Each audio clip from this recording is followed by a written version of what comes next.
komentet e para dhe çfarë po pret. Edhe pyetjet e para për zotën Rëstimin.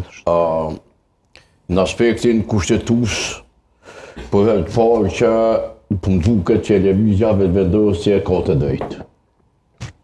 Me dërgimin në dekretit e presidentit gjykatës kushtetuese. E lash studion e Nika Mikësh. E ka bon me nguti, pa këshillvonje trofshit juridik, edhe pa e peshu dhe pa pushu pak. Në mënë e tha noni pa u bon 24 orë, në mënë, sepse me këtë ka shprej atë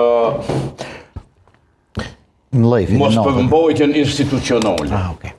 Që e ka përcjellë Pse do dojë të përmbahej nëse vërtet është konstatuar që kuvendi ka dështu me përmbush një obligim kushtetues, pse duhet me prit 70 ditë për me bërë këtë? Nuk do është me hinë interpretim, sepse interpretimet e kushtetuesës që të bëhen edhe këgjot bajatshme në Kosovë, sepse kemi dhonë vetit të drejtë që të gjithë, edhe ekonomistët, edhe financiarët, edhe juristët, edhe letrarët me interpretu kushtetuesën. Ta presim verdiktin e gjykatës, unë jam i bindur që neni 32 pika 1 e sqaron